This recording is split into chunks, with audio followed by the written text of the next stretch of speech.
안녕하세요.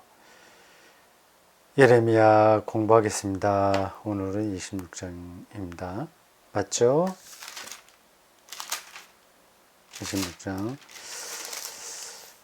우리가 일주일에 한 번씩 예레미야를 공부합니다. 정기적으로 우리가 하고 있습니다. 또 주일날 예배 드릴 때 설교 듣고 혹은 성경을 읽고 하는 것도 다 성경하고의 만남이죠. 그냥 예쁘게 얘기해서 성경과의 만남입니다. 성경 공부가 이게 뭐 필요하냐 그래 생각할 분들은 많이 있지 않겠죠. 가능하면 성경 공부하고 싶은데 여러 가지 여건이 맞지 않는다 그렇게도 일반적으로 생각할 겁니다. 근데 그 필요성을 많이 느끼지는 못할 것 같아요. 사람에 따라서 뭐 차이가 많기 때문에 일반화해서 말씀드리기 힘듭니다. 근데 좀 바빠요, 세상살이가. 그래서 거기 성경 공부를 착실하게 마음 먹고 하기가 이게 간단하지가 않습니다. 세상살이가 바쁘긴 한데 다 그런 건 아니죠. 별로 중요하지 않은 일에 시간을 많이 쏟으니까 바쁜 것처럼 이렇게 느끼게 됩니다. 물론 먹고 사는 문제로 바쁜 분들이 많이 있습니다. 뭐 요즘 대표적으로 택배 기사들은 아침에 나가서 저녁 뭐 늦게까지 몇 시까지 하는지 모르겠습니다만은 아주 피곤하게 일을 하시니까 성경 공부하기도 쉽지 않을 겁니다. 근데 그런 분들 빼고 실제적으로 바빠서 성경 공부하기 힘들다는 분들은 내가 보기엔 그렇게 많지 않습니다. 되게 다른 걸로 시간을 쏟습니다. 이런 얘긴 뻔한 얘기인데 제가 자꾸만 해서 미안합니다. 사람은 어떤 걸로 시간을 쓰느냐에 따라서 바로 그 사람이 됩니다.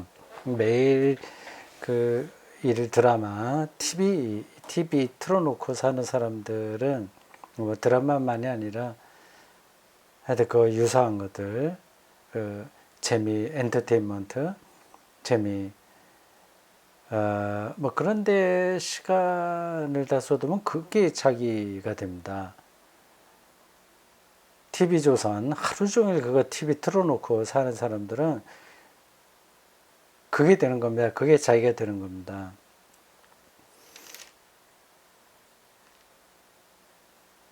스물네 시간씩 그거를 자기가 어떻게 쓰느냐에 따라서 자기가 된다. 그거를 좀 더 진지하게 생각해야 될 거요. 그래서 억지로라도 성경을 공부하면 그 성경이 자기가 되는 겁니다. 물론 이제 그걸 조금 더 마음을 담아서 공부하는 사람하고 마음 다른데 산만하게 다 흩어져 있으면서 어쩔 수 없이 그냥 조금 성경을 들여다보는 사람하고는 큰 차이가 있죠. 근데 마음을 담아서 보는 걸 전제하는 겁니다. 근데 이게 쉽지는 않나요? 이게 TV 보는 시간을 대폭 줄이고 한국 사람들이 하루에 몇 시간 보는지 모르겠습니다. 어떤 집에는 거의 하루 종일 틀어놓은 것 같아요. 그리고 은퇴한 사람들 그런 분들은 더구나 더 그렇습니다. 하루 종일 TV에 매달려서 지내시더라고요. 나이 드신 분들 말이죠. 그렇지 않은 분들이라고 하더라도 그 직장에서 돌아오면 그냥 자동적으로 TV 틀어놓고 그걸 보면서 시간 보내곤 합니다. 그건 뭐, 예, 그렇습니다. 그게 이제 자기가 되는 거거든요. 예, 성경을 보면 그게 자기가 됩니다. 그래서 우리가 성경 공부를 해야 되는 거죠. 근데 그거는 알긴 아는데, 다른 게 더, 마음이 다 가버리니까 쉽지가 않습니다. 저도 전원 목사로 살지 않았다면 성경을 이렇게 열심히 읽고 연구하고 또 그걸 사람들에게 가르치고 설교하고 하지는 않았을 거예요. 여러분들하고 비슷하게 살긴 했겠죠. 모르겠습니다. 제가 저는 목사가 아닌 사람으로 살아보지 않았기 때문에 일반 직장인이었다면 어떻게 살았을지 좀 잘 모르겠습니다. 그래도 책 읽기는 꾸준하게 했을 겁니다. 책 읽기를 꾸준하게 하는 기독교인이라고 한다면 성경 공부도 열심히 하지 않았을까요? 뭐 전문 신학자는 아니라고 하더라도 전문 서적도 좀 보고 뭐 그렇게 하지 않았겠습니까?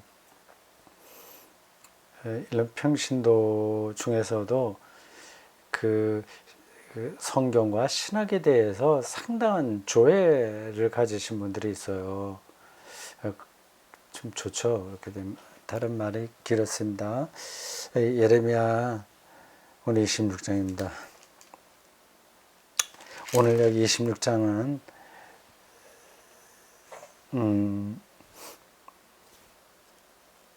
이제 드라마틱합니다. 예레미야에 일어난 실질적인 사건 중에서 또 아주 중요한 그런 대목입니다. 예레미야가 예레미야의 글이 여러 종류로 나뉘어요. 지금 녹음이 잘 되고 있죠. 핀 마이크도 했고요. 여기에서 논쟁하는 것도 나오고 예레미야의 뭐 설교도 나오고 또 하나 특이한 건 다른 선지자들의 글에 뭐 예언서요. 거기에 특징적으로 나오지 않는 어떤 특징적인 내용들이 있습니다. 선지자의 얽힌 이야기예요. 뭐 이사야 이런 거 보면 뭐 그냥 이사야의 설교만 쭉 나오지 않습니까? 일반적으로는 되게 그렇습니다. 에스겔도 그렇고요. 뭐 이사야가 어떤 일이 있었다, 뭐 성전에서 뭘 봤다 그런 게 나오긴 하는데 그 사람에게 얽힌 직접적인 이야기는 그렇게 많이 나오지 않습니다. 예레미야는 거기 좀 많이 나와요. 그 중에 대표적인 게 26장입니다.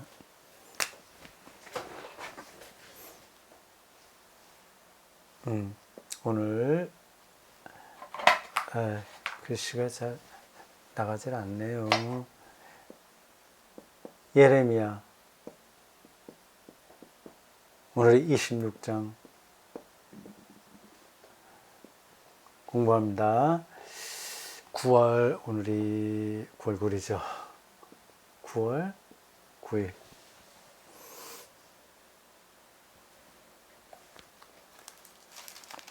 몇 개 단락으로 나뉩니다. 1절에서 7절 1절에서 7절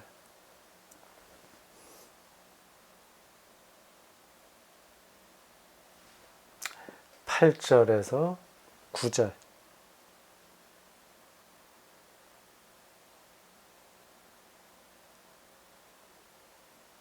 10절에서 15절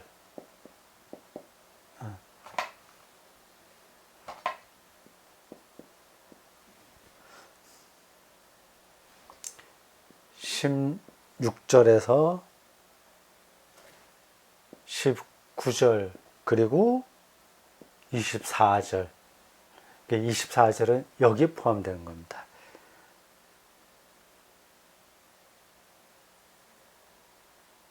(20절에서 23절은) 약간 전체적으로 어울리지 않은, 여기에 이 사건이 벌어질 때 일어난 거가 아닐 가능성이 높은 이야기가 들어왔어요. 나중에 예레미야서를 편집한 사람이 필요에 따라서 이렇게 넣은 거겠죠. 다른 때 벌어졌을 가능성이 높은 어떤 사건을 예레미야하고 직접 관계된 게 아니거든요. 그게 들어와 있습니다. 20절에서 23절이에요.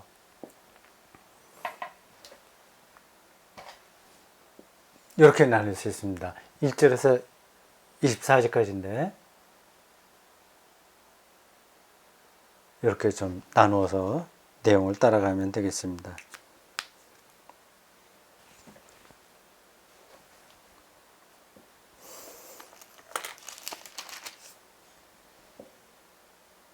(26장) 1절 보십시오.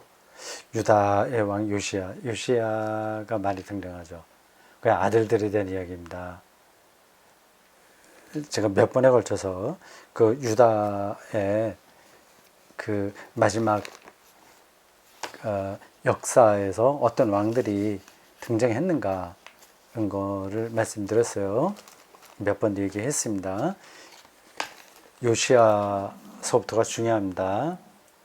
요시야는 유대 역사에서 개혁적인 왕으로서 손에 꼽힐 만한 왕입니다.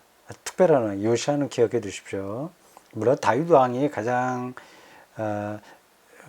하나님 보시기에 괜찮은 왕으로 이제 구약 성서가 이야기합니다.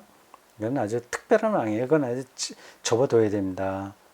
다윗 왕 후손, 다윗 왕 혈통에서 메시아가 온다고까지 생각했으니까 고대 유대인들이 다윗을 얼마나 높이 생각했는지를 우리가 알고 있습니다. 그리고 초기 기독교에서도 그런 전통을 그대로 받아들였습니다. 근데 그건 아주 예외 사항으로 둬야 됩니다. 마치 북한에서 이제 김일성 이거를 따로 이렇게 절대적인 존재로 생각하는 거 비슷한 거죠. 근데 그 이외에 나머지 북이스라엘과 남유다 왕들은 하나님 보시기에 시원치 않았습니다. 그 중에서 그래도 인정을 받는 사람들이 몇 명 있었는데 거기서 대표적인 사람이 요시야예요. 그리고 오늘 본문 조금 뒤에 나가면 이름이 거명되는 또 하나의 왕이 히스기야입니다. 요시야가 유대 역사에서 굉장히 중요한 그 위치를 차지하고 있습니다. 그가 그 대단히 복잡한 국제 정세가 돌아갈 때에 어떤 그 주관 확실한 자기 정체성을 갖고 한번 나라를 새롭게 해보겠다고 노력을 했는데 역사가 그걸 뒷받침을 해주지 못했어요. 그렇기도 하고 요시야의 어떤 정책의 실패일 수도 있습니다. 아무리 개혁적이고 괜찮은 인물이라고 하더라도 어떤 부분에서 그 모든 미래를 미래이기도 하고 그 모든 상황을 이렇게 뚫어볼 수는 없거든요.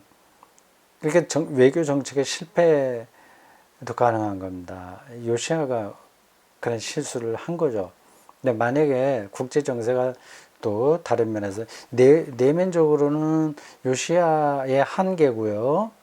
전체를 뚫어보지 못했다고 하는. 그리고 바깥으로는 국제 정세가 뒷받침되지 못했습니다.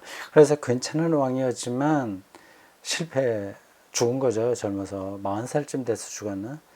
그 나이는 지금 제가 머릿속에 정확하게 남아있지 않습니다. 요시야가 마지막 몇십 년 동안 그 뒤에 나타났던 그 왕들 역사에서 중요합니다. 그 아들들이 다 그 마지막까지 이어가거든요. 이 요시야가 BC 639년에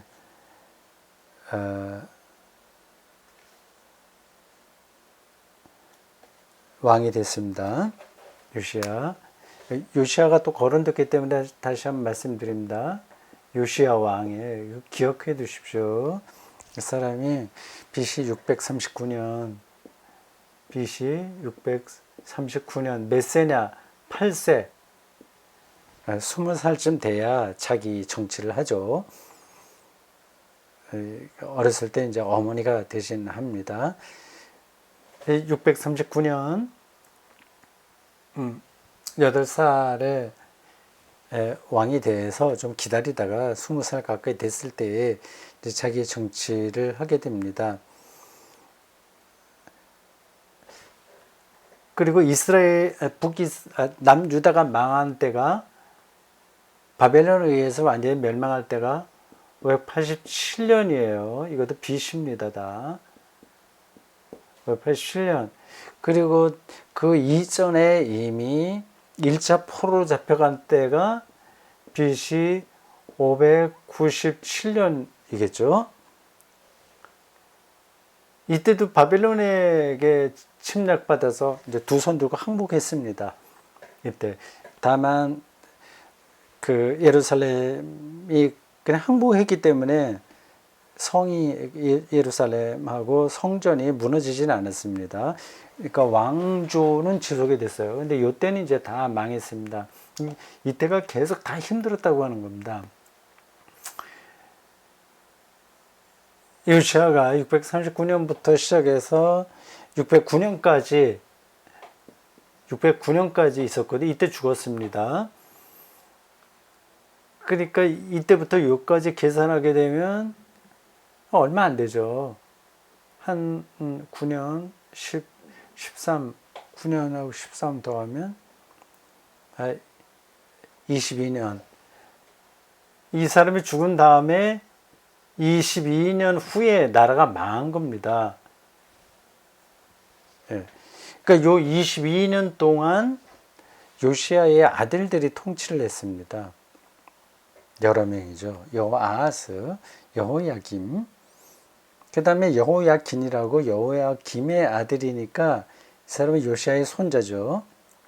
그랬다가 다시 마지막으로 시드기야가 왕이 돼서 그때 이제 망하게 되죠.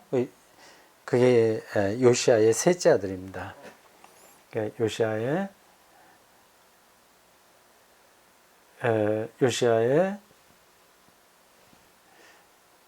세 아들, 하나의 손자, 이들이 이제 남유다가 완전히 망할 때 한 20여 년 동안, 그러니까 요시아까지 합하게 되면 한 50년 동안 남유다의 왕들이었습니다. 예. 요시아부터 시작해서 여호아하스, 여호야김, 여호야긴, 시드기야 다 합해서 한 50여 년 남유다를 나름대로 지켜보려고 했습니다. 근데 다 망하죠, 결국.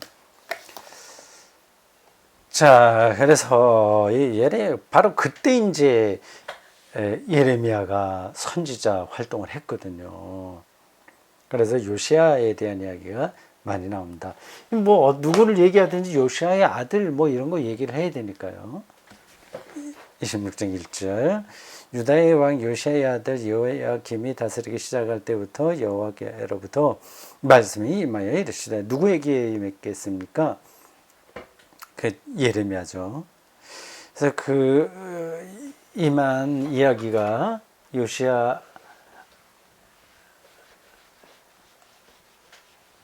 아들 여호야김, 여호아하스를 건너뛰었어요. 여호아하스는 뭐 3달밖에 왕노를 못했습니다.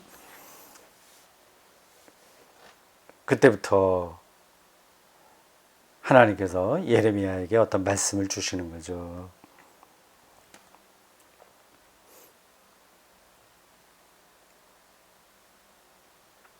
네, 그 말씀을 주신다고 할 때 지금처럼 제가 말을 하듯이 그 예레미야에게 말한 건 아닙니다. 예레미야의 영혼에 큰 깨달음으로 오게 된 거죠. 그걸 신탁이라고 합니다. 하나님으로부터 위탁받은 말씀이거든요. 이건 선지자들의 특징입니다. 그걸 어떻게 하나님께로부터 받은 건지 아니면 자기 개인적인 생각인지 어떻게 알아? 그걸 알기가 쉽지 않습니다. 그래서 너도 나도 막 그런 얘기를 할 수도 있었어요. 거짓 선지자들도 제법 많았습니다. 어쨌든 그 이스라엘의 유대 이스라엘 같은 이야기 이 나라를 가리킵니다. 그 나라의 특정한 세력, 그 종교 지도자로서 선지자들이 있었는데 그들은 하나님의 말씀을 받아서 당시 사람들에게 선포한 사람들이다. 이렇게 생각하시면 되겠습니다. 오늘날 그 목사도 그런 선지자의 전통을 받은 거죠. 그러니까 여러분들이 느끼시다시피 아니 뭐 그래 받았다고 해봐요 별거 아니네 그런 걸 느낄 때가 있을 겁니다. 하여튼 그런 문제들은 뭐 이렇게 한두 마디로 끊어서 말하기 힘듭니다. 그냥 비유적으로 말씀드린다면 시인이 되는 거하고 비슷합니다. 시인 하나님의 말씀이 자기에 오는 걸 느끼는 거죠. 시인들도 다 그런 경험하지 않습니까? 언어가 나에게 왔다. 제가 여러 번 얘기한 겁니다. 그게 그 선자들도 그런 걸 느꼈기 때문에 말씀을 선포한 거예요. 비슷한 겁니다. 며칠 전에 제가 그런 생각이 들었어요. 뭐 그런 생각이라기보다도 근데 이것저것 뭐 책도 보고 이렇게 하다가 어느 순간에 이런 쪽으로 책을 하나 써야 되겠다는 느낌이 드는 겁니다. 미리 아직 그 완성 단계도 아니고 어떤 느낌으로만 생각으로만 돼 있는 거예요. 그래서 어느 정도로 또 어떤 방향에서 어떻게 써야 될지 그런 것들은 잠깐요 많이 잡지 않았습니다. 이제 책을 쓰려면 생각을 많이 해야 되거든요. 자료도 준비하고요.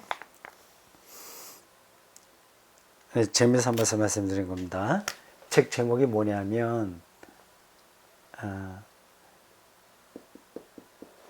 신은 시다 예요. 신, 여기서 말하는 신은 하나님이죠. 신은 시다. 예. 발음으로 하면 뭐 신이나 시나 비슷합니다. 신은 시다. 신은 시다. 여기다가 시를 붙여도 사실은 발음은 비슷합니다. 신은 시다나 신은 시다나 똑같습니다. 하나님 경험이 시 경험하고 비슷하다는 생각이 진작부터 있었거든요. 그런 쪽으로 책을 써봐야 되겠다 싶어서 좀 생각이 그 재료들이 이제 어떤 쪽으로 써야 되나 하는 것이 생각이 날 때마다 조금씩 정리하고 있습니다. 예를 들자면 이런 거예요. 이제 수첩이거든요. 그래서 어느 한쪽에 약간 생각나는 것들을 썼습니다. 그러니까 신은 시다. 왜 하나님은 시다. 그거죠. 그 오는 것, 찾아가는 게 아니라 오는 것. 실용적이지 않은 것. 시도 실용적이지 않고 하나님도 실용적이지 않잖아요. 당혹스러움 뭐 이런 것들.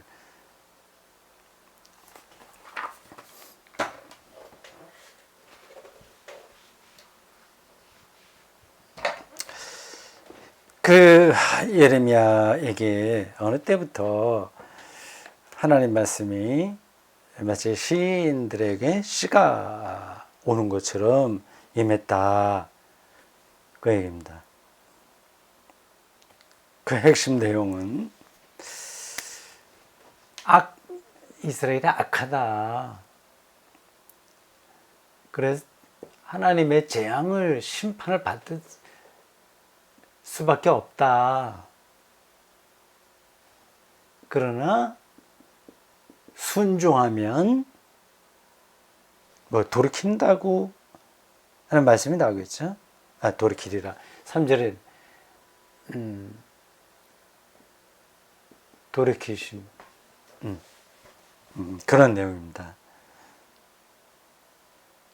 7절 마지막 첫 번째 단락의 마지막 구절입니다. 예레미야가 여호와의 성전에서 이 말을 하며 제사장들과 선지자들과 모든 백성이 듣더라. 이런 말씀을 전하기가 쉽지 않은 건데 예레미야가 대단한 사람입니다. 보세요. 자기들이 절대적이라고 생각했던 것을 하나님께서 치신다. 이렇게 하면 누가 그걸 좋아하겠습니까? 8절 보십시오. 예레미야가 여호와께서 명령하신 말씀을 모두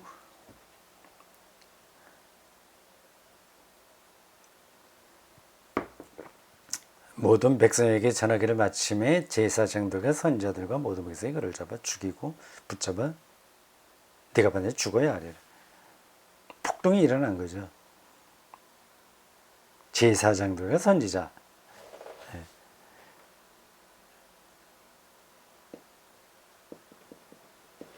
과 선지자. 예레미야도 이런 사람들 부류에 속한 거예요. 지도자들이죠. 종교 지도자들. 그리고 그들의 영향을 절대적으로 받고 있는 백성들이 기분 나쁜 설교를 하고 있는 예레미야를 이제 끌어다가 붙들고 너 죽어야 돼. 이건 왜 이렇게 하나님 말씀을 거짓말로 전하냐. 이제 이런 거죠. 예레미야를 향해서 당신 거짓 예언자다. 그 얘기입니다. 9절에 그 내용이 나와요. 그들이 문제로 삼는 것은 예레미야의 다음과 같은 설교입니다. 성전이 실로같이 된다. 실로는 블레셋인가 어느 나라에 완전히 망한 도시거든요. 그 유대 이스라엘의 실로가 어디 있나? 북이스라엘에 있을까요? 지금 지도가 지금 왔다 갔다 합니다.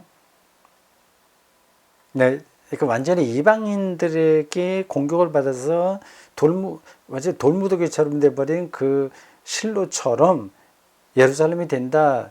이게 말이 되냐는 거죠.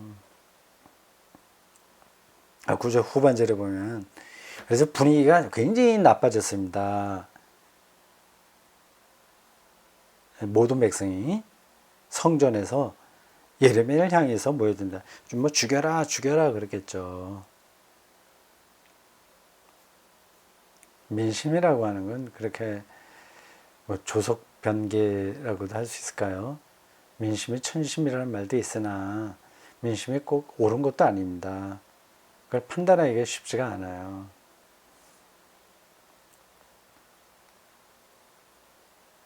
자, 여기서 8절 9절에서는 제사장과 선지자들, 종교 지도자들에 의해서 그리고 그들에게 선동받은 백성들에 의해서 예레미야가 지금 아주 위기에 떨어졌다.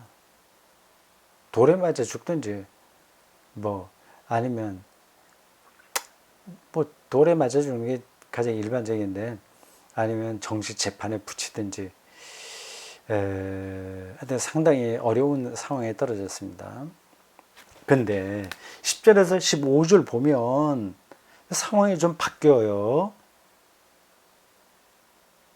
유대 고관들이 왔다고 그래요. 고관. 이 사람들은 종교 지도자들이고 이 사람들은 정치인들이에요.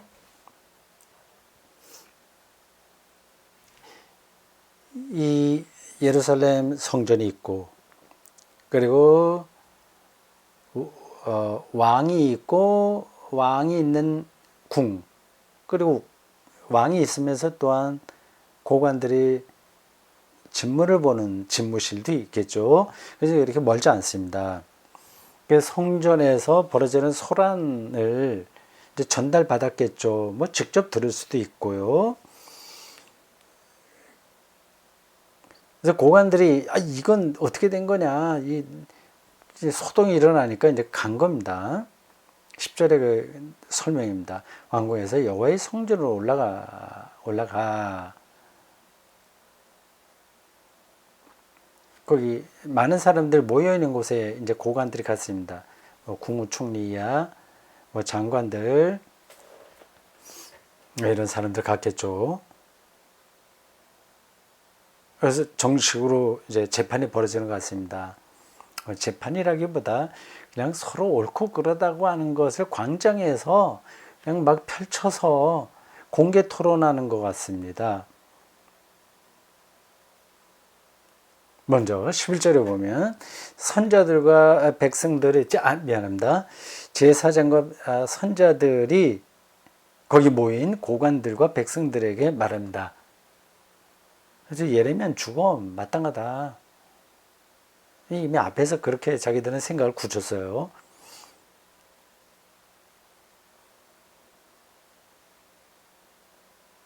이 예레미야를 향해서 저 죽어 마땅하다, 죽여야 된다 이렇게 이야기하는 제사장들과 선지자들이 그렇게 이상한 사람들은 아닙니다.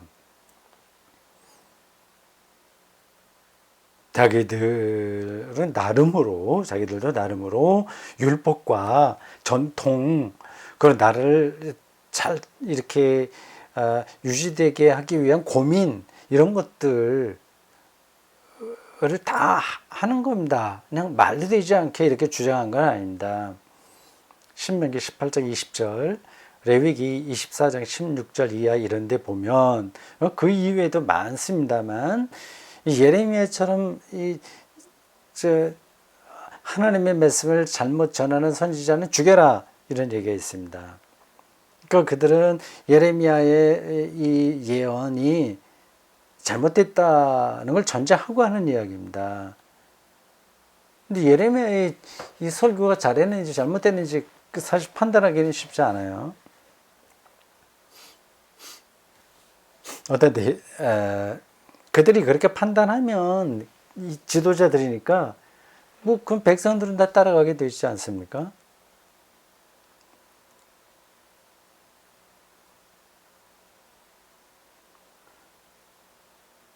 지금도 마찬가지고요. 자, 12절에 보면 예레미야가 이제 반론을 펼칩니다. 먼저는 제사장과 선지자, 그 다음에 예레미야가 자기 입장을 펼칩니다. 요 부분이 그러니까 공개 토론,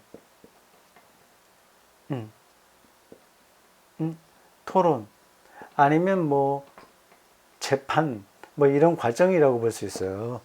먼저 제사장과 선지자들이 예레미야는 하나님의 말씀에 근거해서 볼 때 죽는 거 마땅하다 이렇게 주장을 했고, 12절에 예레미야는 이렇게 말합니다. 그건 뭐 여러분들이 나중에도 자세하게 읽어보십시오. 고관들과 백성에게 말합니다. 제사장과 선지자들이야 뭐 말해봐야 소용없으니까 고관들과 백성에게 말합니다. 자기가 여태까지 예언한 것, 그러니까 성전과 이 예루살렘 성에 대해서 말한 것, 그들이 인정했어요. 난 그렇게 얘기했다. 저 제사장들과 선지자들의 고발하는 그 내용대로 내가 정말 그대로 설교했다. 그 말씀대로 당신들이 듣고 돌아서면 하나님께서 계획했던 재앙을 물리치실 거다. 난 그렇게 생각한다. 그대로 말했어요.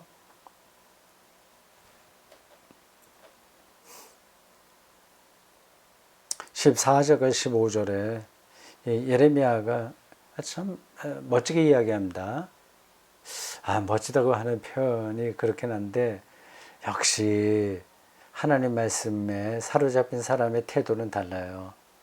자, 이 얘기할 거 다 하고, 그래, 난 뭐 내가 한 이야기 부정하지 않는다. 난 그대로 얘기했다. 이제 내 운명은 당신들 손에 달려있다. 마음대로 해라. 좋을 대로 해라.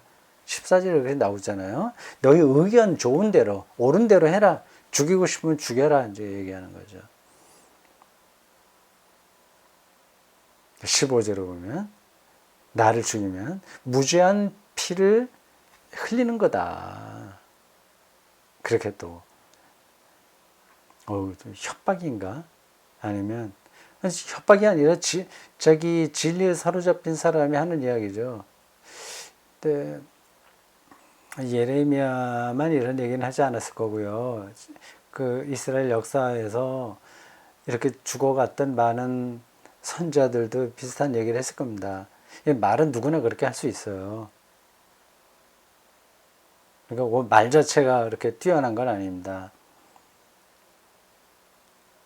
그가 한 말이 옳으냐 그러냐가 중요한데 그걸 구분하기 정말 어렵습니다. 그래서 억울하게 죽은 선자들도 많고요. 거짓 선지자지만 굉장히 존경받고 또 대우받고 산 선자들도 많았습니다.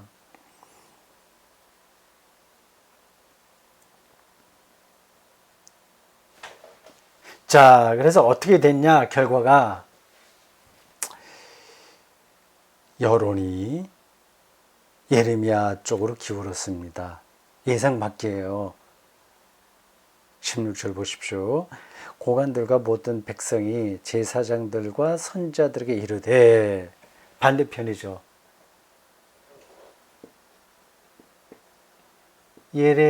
예레미야와 반대편에 있었던 이 사람들에게 말하기를,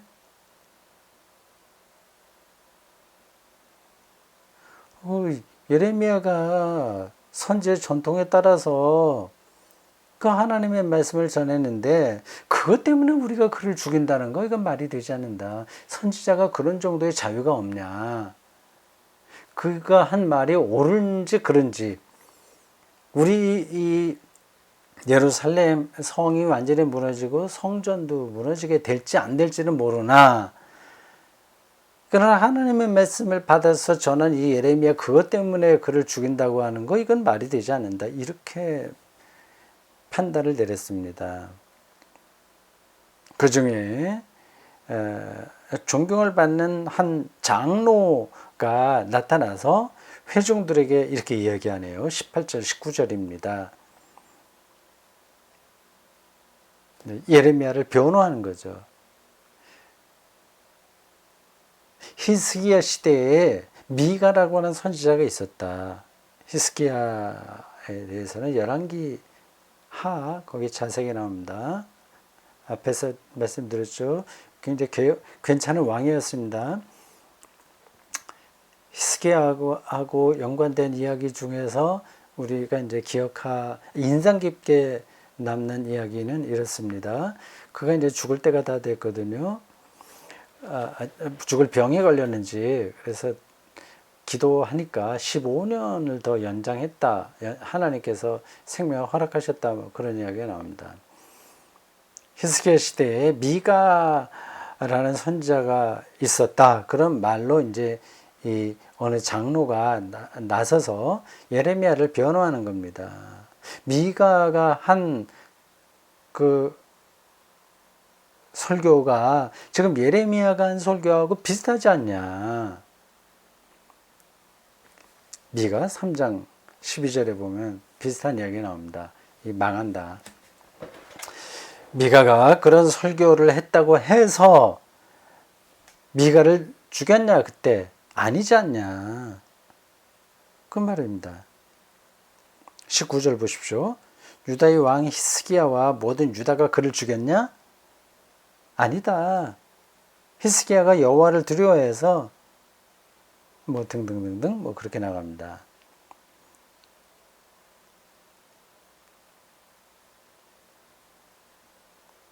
(19절) 후반절. 우리가 이같이 하면, 우리가 마음에 들지 않는다고 해서 예레미야를 죽이면 그럼 우리의 생명을 굉장히 해롭게 하는 거다. 이건 유익한 게 아니다. 이렇게 설득시켰습니다. 그런데다가 24절에 보면 또 한 사람이 나옵니다. 아히감이라는 사람이에요.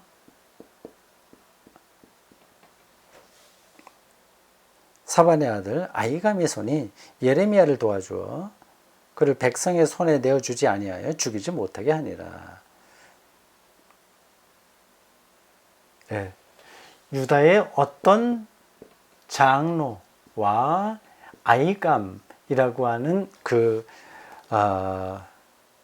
당대의 최고 정치인입니다. 관료죠. 지금으로 말하자면 국무총리쯤 될 겁니다.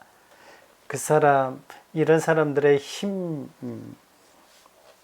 때문에 예레미야가 그 아주 험악한 상황에서 여론이 자칫하면 다른 데로 흘러갈 뻔한 상황에서 살아났습니다. 네, 그 이야기죠. 20절에서 23절, 이건 좀 다른 이야기입니다. 우리야라고 하는 선지자에 대한 이야기입니다. 예레미야를 편집한 이 사람이 요 이야기를 여기에 이제 끌어다가 넣은 거예요. 요거 빠져도 사실은 전체 이야기에서는 아무 지장이 없습니다. 아마 예레미야를 편집한 사람은 요 이야기를 넣음으로써 예레미야를 죽이는 일이 왜 잘못됐냐 하는 거를 말하려고 했는지, 아니면 이 우리야도 예레미야와 똑같이 설교를 했는데 그가 취한 잘못된 태도 때문에 죽은 건지, 근데 그런 것들을 어떤 이유에서인지 모르지만 이렇게 넣었습니다. 그 이야기는 간단합니다. 우리야도 예레미야가 똑같이 예루살렘이 망한다는 그런 경고를 했습니다. 그러니까 여호야김, 같은 시대죠. 그러니까 여호야김 왕이니까 그런 말을 듣고 기분이 나쁘니까 더 죽이려고 했습니다. 예레미야를 죽이려고 했던 거하고 비슷하게요. 그러자 우리야가 도망갔습니다. 망명을 떠난 거죠. 애굽으로 도망갔습니다. 여호야김 왕이 그 애굽에 사절을 보내갖고 이 우리야를 이제 끌고 온 거죠. 그 당시 애굽은 그 유대 어떻게 표현하죠, 그걸요? 그건 유대를 자기들 마음대로 다뤘습니다. 그러니까 섬기는 거죠. 유대가 애굽을. 애굽에 가서 이 피신한 우리야를 마음대로 끌고 오는 게 아니라 애굽의 왕에게 부탁을 해서 그걸 이제 인계받아서 데리고 왔습니다. 뭐 지금의 국제질서하고 비슷하잖아요. 우리나라에서 어떤 범죄를 저지른 사람이 미국에 갔을 때 뭐 국가 간 뭐 공조 관계를 통해서 인계받는 거 비슷합니다. 우리야를 데려와서 23절에 보면 그걸 죽였다고 그랬습니다. 그 시체를 평민의 묘지에 던졌다. 완전히 그를 저주받은 사람으로 만든 거죠. 이게 모르겠습니다. 이 예레미야하고 우리야가 똑같이 설교를 했는데 우리야는 왜 이렇게 죽었고 예레미야는 죽지 않았냐, 그거를 이 본문이 말을 하려고 하는 걸까요? 그것까지는 제가 잘 모르겠습니다. 두 사람의 차이가 있다면 한 가지입니다. 우리야는 도망간 거고 예레미야는 그냥 그래 내가 당신들 손에 있으니까 알아서 해라, 이렇게 떳떳하게 버틴 거, 그 차이겠죠. 겉으로 나타나는 차이는 그겁니다. 아니면 이 우리야도 좀 억울하게 죽은 거다, 그러니 우리가 그런 실수를 다시 한번 반복하면 안 되지 않냐, 그걸 얘기하려고 하는 걸까요? 정확하게 모르겠습니다.